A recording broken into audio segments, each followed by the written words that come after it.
In this video, we're going to talk about math and the Bible. Math and the Bible. How do we do mathematics? We do mathematics by discovering and or applying principles and theorems that God has built into the universe. We discover these theorems and we use them. There are certain features in the way that God has designed math. One thing to note is you can always apply different theorems to the same problem and get the same answer. As long as the theorems have been proven, as long as they're correct, as long as you apply them properly, you can apply different theorems to the same problem and get the correct answer. Humans discover and apply theorems. Humans don't create them, but humans discover and apply mathematical theorems. Theorems that are discovered will work consistently and can be used in combination with each other because God sustains the principles and the theorems. So it's God who creates the theorems, and as we discover them, we know that they can work consistently, will work consistently, and they can be used in combination with each other. They can be used over and over again. And God sustains the principles and the theorems. Another thing to note is God has built amazing relationships into mathematics. That's one of the evidences that mathematics has been created, because there's incredible relationships that should not exist unless math was created by God.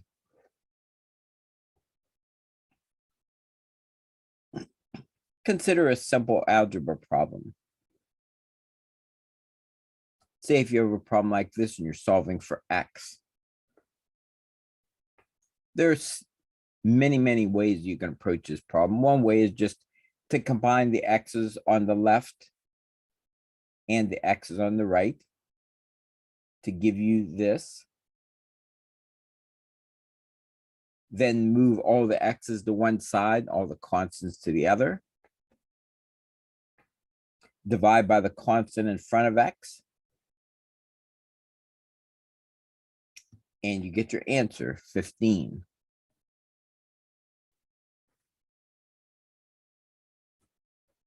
Again, we use very basic theorems to solve these problems, though we could have applied different theorems, different principles that we have discovered. So let's do the problem in a different way. Again, going back to our problem, this time we'll do it sort of in a convoluted way, but we'll use all theorems that are correct and have been proven. This time we'll begin by dividing by 4. When we do that, we get a bunch of fractions. Combine the x's on the left and the x's on the right again. Again, the form is much different than the last time we did this problem. We end up with 1/2 x equal 15 over 2. Multiply both sides by 2 over 1. And we get our answer, 15. This time we did the problem a very convoluted way, but we still got the right answer because we applied the theorems correctly and they were all proven theorems. So we solved this problem in 2 different ways. And we did the steps in a different order each time. And we could have solved this problem in many different ways as long as we applied proven theorems and did them correctly. And even in a basic problem like this is evidence that math has been designed. So the main points are God has created the principles that drive mathematics. God sustains these principles. People only discover and apply the principles that God has created. Human beings do not create principles or theorems in mathematics. They're just discovered by man, but God has created them. Humans cannot invent or design theorems. Here's a couple of examples. We know that x plus y quantity squared is equal to x squared plus y squared. We also know that x plus y quantity squared is equal to x squared plus 2xy plus y squared. Now, no matter how much we would like to try, we cannot make these quantities equal to these. We cannot have x plus y quantity squared equal to 2xy, which might be interesting if we could, but we can't. It's just not true, not in the general case. You can't set these two, you can't make x plus y squared equal to 2xy, no matter how hard you try. Same thing, often elementary algebra students want to say that x plus y quantity squared is x squared plus y squared. It seems that would be logical, but unfortunately it's not true because it has not been designed that way. If you tried to do this in a problem, you would get the wrong answer. So humans, though, even though we cannot create mathematics, we cannot design mathematics, we can't invent it, we do create the symbols for math. And to some extent, we can create the format for mathematics.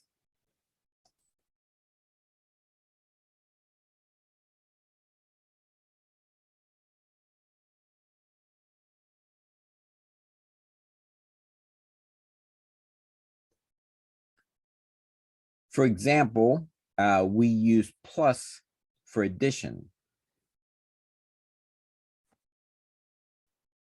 For plus, we could have used this symbol instead, but we just happen to use this symbol up here for plus, but we could have used this symbol down here for plus. For equal, we use those two horizontal bars. We could well have used this symbol for equal.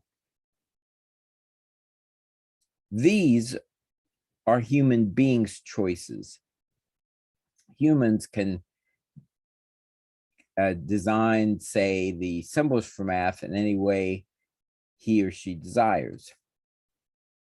So, for example, we could have said 2 plus 2 is 4 and could have written it this way, 2 net, and use this for the plus symbol, plus 2, and use this for the equal symbol is 4. That would be perfectly fine.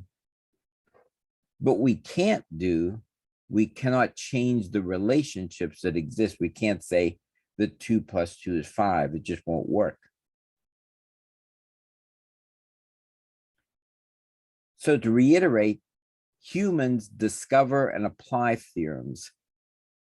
Humans can create symbols for math. Humans can name things as math. Humans can create formats in which math can be done. So these are responsibilities that God has given to humans to discover and apply the theorem, not create them, discover and apply, but create the symbols, name things in math, create formats. Consider a simple right triangle. A simple right triangle looks something like this. We'll call that angle at the bottom left phi. And you know the relations between these. Many relations have been discovered. Here are just a few of them. The hypotenuse squared is equal to a squared plus b squared. Cosine of theta is the adjacent over the hypotenuse. Sine of theta is the opposite over the hypotenuse. Tangent of theta is the opposite over the adjacent. And these have all been discovered, and these will always work. And if you're solving problems using right triangles, if you use these, as long as you apply them correctly, you'll get the right answer. Again, these relationships, when applied correctly, will always work, and you get consistent answers no matter which equations you use. And let's take an example. Let's say we know sides A and side B. We can find side C by using Pythagorean's theorem.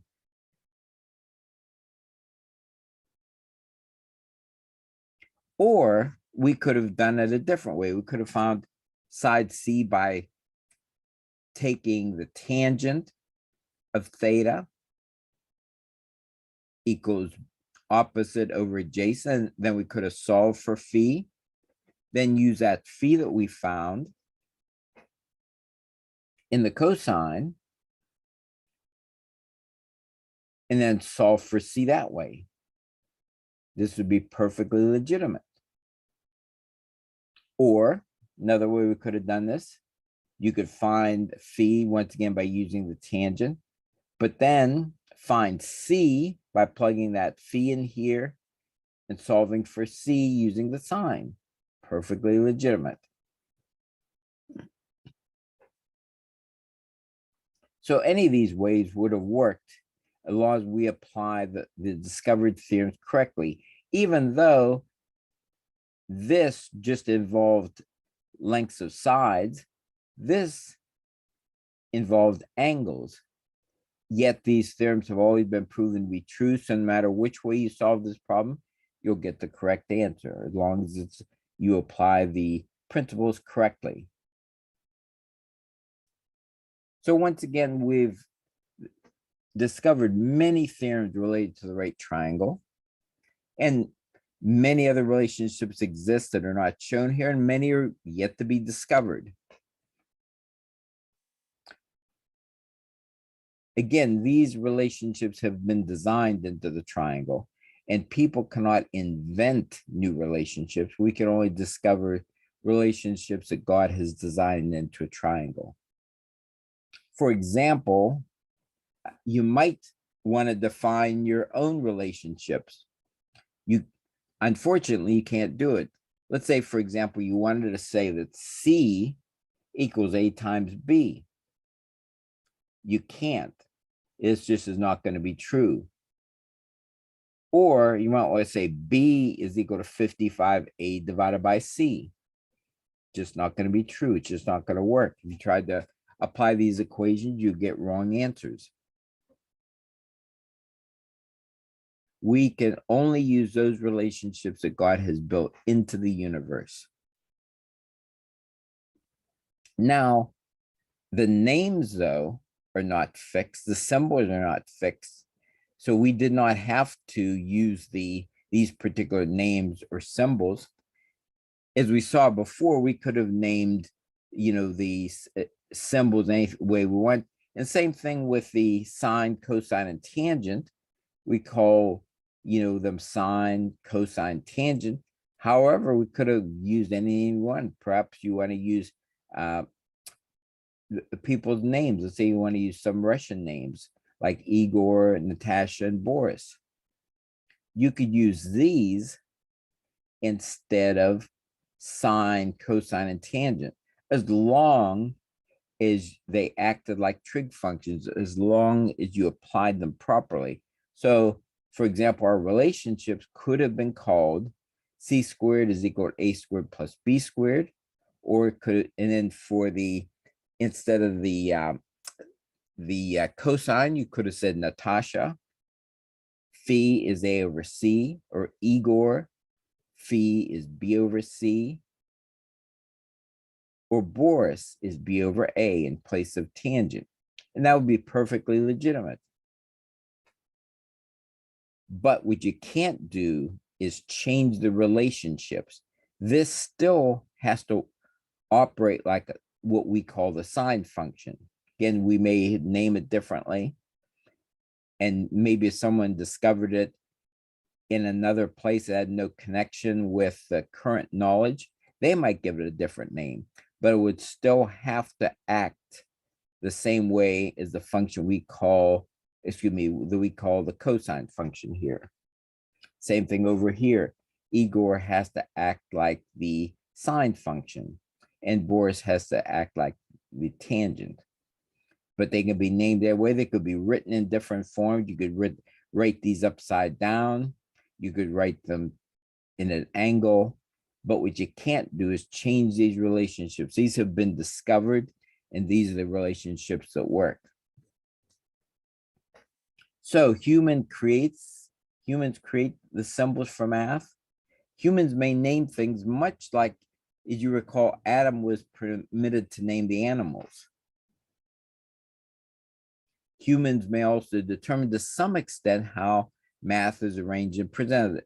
As I said before, we don't have to write it the way we do. We could have written it right to left instead of left to right. We could have written it at an angle, upside down, doesn't matter. But the mathematical principles were created and sustained by God. Humans can only discover the principles, not change or create new principles.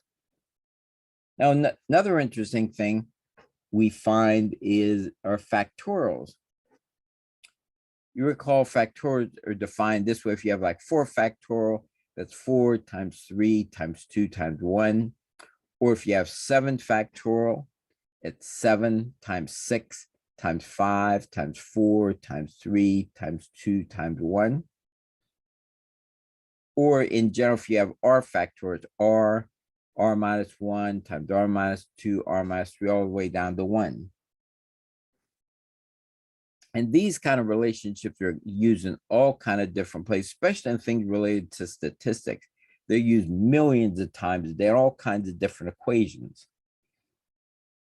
The most popular place where they use are like in permutations, where you're trying to figure out the number of ways of choosing R out of n items and arranging them, or the number of combinations, just simply the number of ways of choosing R out of n.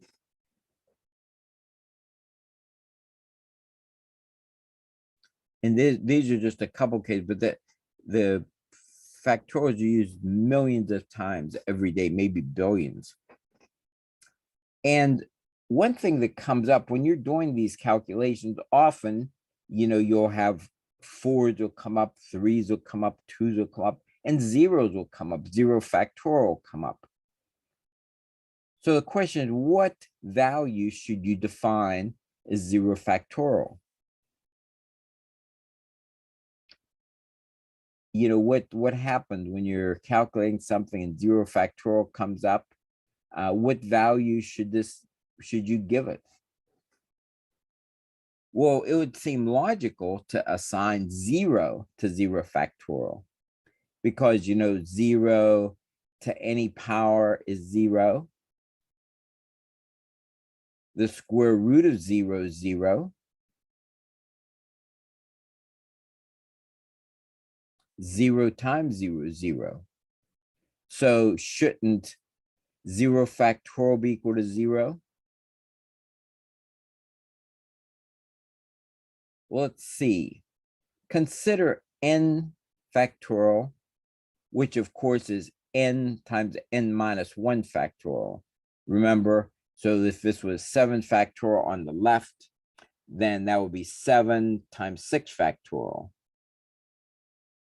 So this is a common relationship. Now, what if you made n equal to 1? What happens? So if you set n equal to 1 on the left, you get 1 factorial. On the right, you get 1. And in the parentheses, you get 1 minus 1 factorial. Then, of course, on the left, 1 factorial is 1. This is 1. And then you have 0 factorial. Well, if you look at this equation here, if we define 0 factorial as 0, that would mean 1 would equal 0. In other words, if we assign 0 factorial 0, we would get in this equation 1 equals 0. So, and of course, that's a contradiction. 1 cannot equal 0. On the other hand, if we set 0 factorial equal to 1, this little equation works out. because if this is just a 1 on the right-hand side, then 1 is equal to 1 all as well. So set 0 factorial equal to 1. And sure enough, in all those millions of equations that come up every day, where 0 factorial might come up, the only number that works is 1. And again, something that you wouldn't logically assign to it, but you can see if you try to prove it, that's what you get. 0 factorial is 1.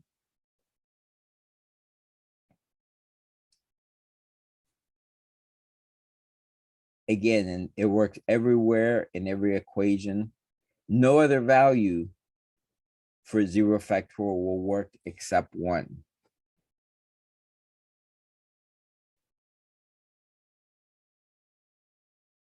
So once again, that is forced on us because God has designed 0 factorial equal 1 into our math. And there's no way to get around. If you tried anything else, all the equations would go wrong. Another thing is, what if the mathematical principles did not always work? What if mathematical principles work differently each time we applied them?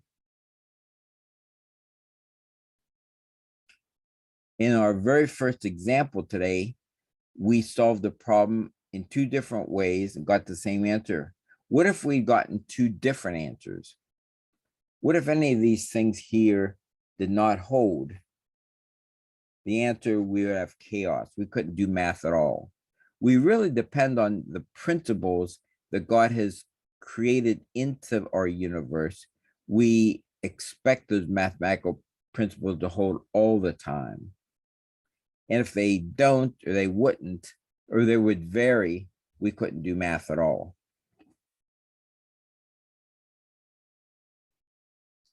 And remember, we use axioms to prove theorems. Theorems we have in math are built on many, many axioms. And then upon those, other theorems are built. And upon those, more theorems are built. And when we discover new theorems, we're building on many, many theorems that have come before. And we depend on all those previous theorems to work the same all the time. And we just take it for granted that it's true. So we discover a new theorem, we prove it. We don't have to question whether we have a new theorem because we know it works as long as we've proved it correctly. Again, even the calculus theorems, hundreds of axioms and theorems lie behind the calculus theorems. And many theorems are used to prove each of the calculus theorems. If any one of the underlying theorems would fail, calculus would be worthless. We couldn't do anything. We depend on those theorems working all the time and working the same. Again, God has built that into the universe, that they do work the same all the time. And sometimes we just don't even realize how many theorems we use to solve basic problems. Consider this integral. Think of all the steps you would go through to solve this. First, we would use a half angle or double angle formula to rewrite sine squared in terms of cosine. Then we would use a theorem that says the integral of the difference of 2 functions is equal to the difference of the integrals. Then, on one of these parts, we use the power rule to integrate. Over here, we use integration by parts.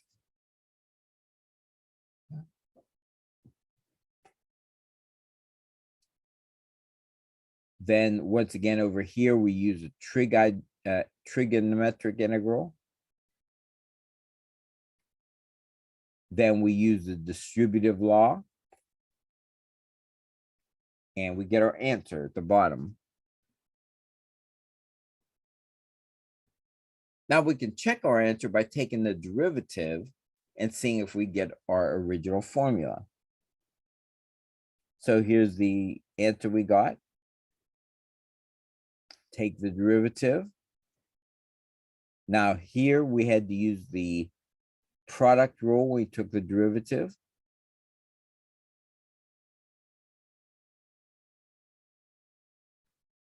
Over on the left, we use the power rule. So power rule here, product rule over here, and then just a derivative of the trig function over here.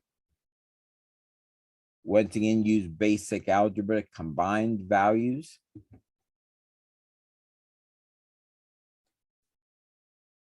Use the rules for factoring. And then use the half angle or double angle identity to get the answer.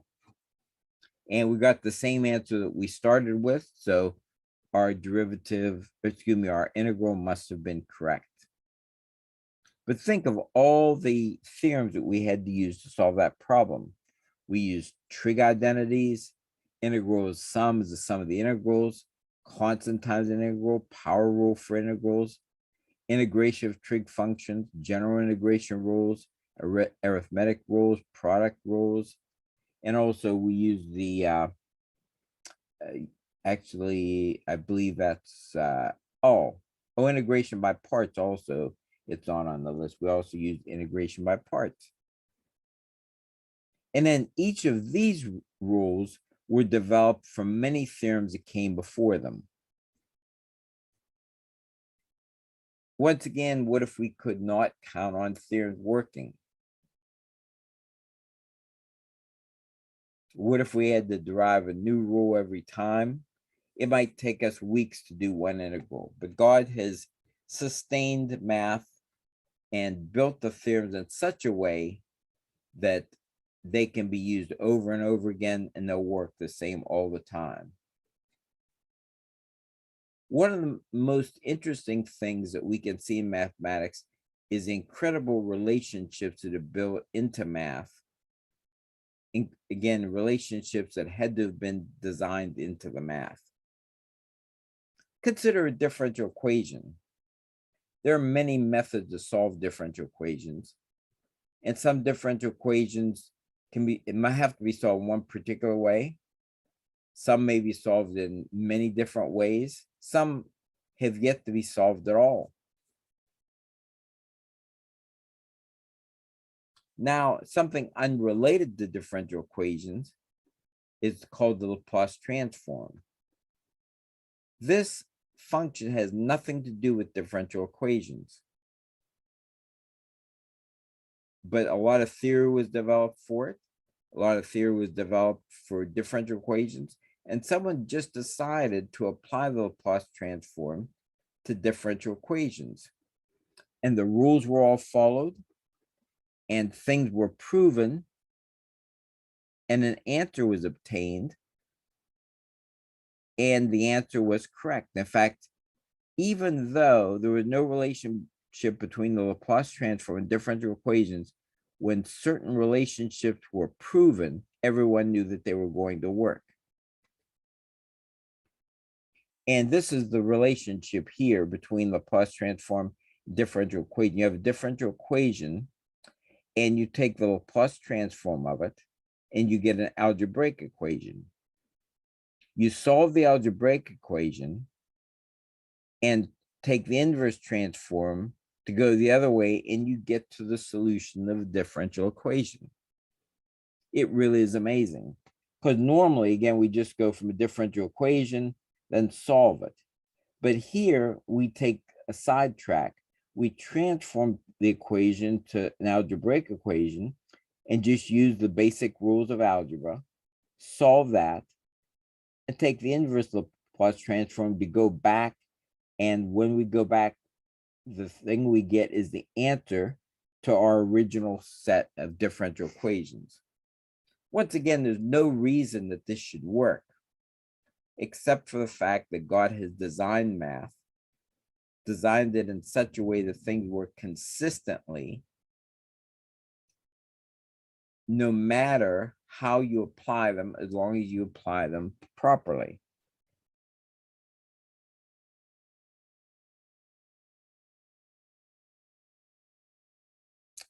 And it says here, nobody has to check to be sure the answer is correct. As long as the steps are done correctly, you can be sure you got the right answer.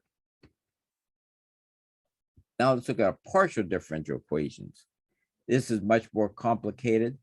The terms have partial derivatives. Once again, there are many methods to solve these. Some partial differential equations, only one way to solve it, one method. Others have many methods, and many partial differential equations cannot be solved at all. But once again, someone decided to apply the theory of the Laplace transform to partial differential equations. And so similar before, this time we start with a partial differential equation, apply the Laplace transform and get a differential equation. This time not an algebraic equation, but a regular differential equation. We solve it by the methods of ordinary differential equations. And one of the methods could even be the Laplace transform again. But in any case, once we get an answer to the differential equation, then we take the inverse transform and go back the other way. And that gives us a solution to the partial differential equation. Once again, it's an amazing relationship. This shouldn't happen. You shouldn't be able to do this, but it works.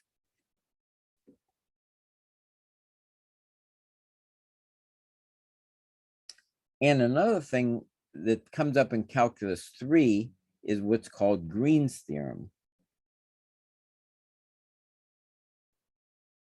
In calculus 3, you have a line integral over a line or a curve. And then you have also integrals over an area. Now, these are seemingly unrelated integrals because a one deals with the curve around the area. The other double integral deals with the area inside the curve. And these should not be related. But sure enough, a theorem has been discovered which relates that line integral around that curve, around the curve. It relates that to the double integral over the area inside the curve. And that's a relationship that should not be. It doesn't make any sense at all unless God has built that into math. Another one related, this time not areas, but volumes, is called the divergence theorem. Once again, it relates the double integral over a surface to the triple integral over the volume inside the surface. In this case, these are kind of uniform surfaces, but you could have any kind of crazy shape here, and the divergence theorem would relate the surface integral over the outside area to the integral over the volume inside. Once again, there should be not have that relationship, but it's written this way.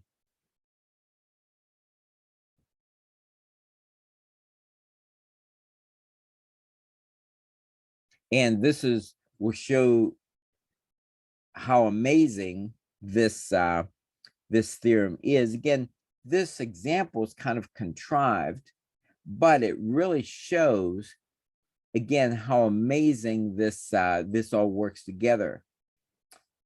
And like I said, I sort of contrived this particular one because it's particularly complicated. If you were to try to do this integral, it would probably take you maybe years to do it. But again, this is a double integral over a surface. But if you use the divergence theorem and take the divergence of this,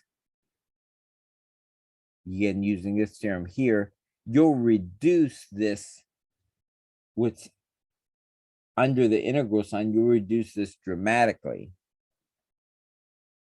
And so you apply the divergence, you get this, factor it to 55, and all of a sudden the integral becomes very, very easy. That very, very complicated integral becomes very, very easy when you apply the divergence theorem.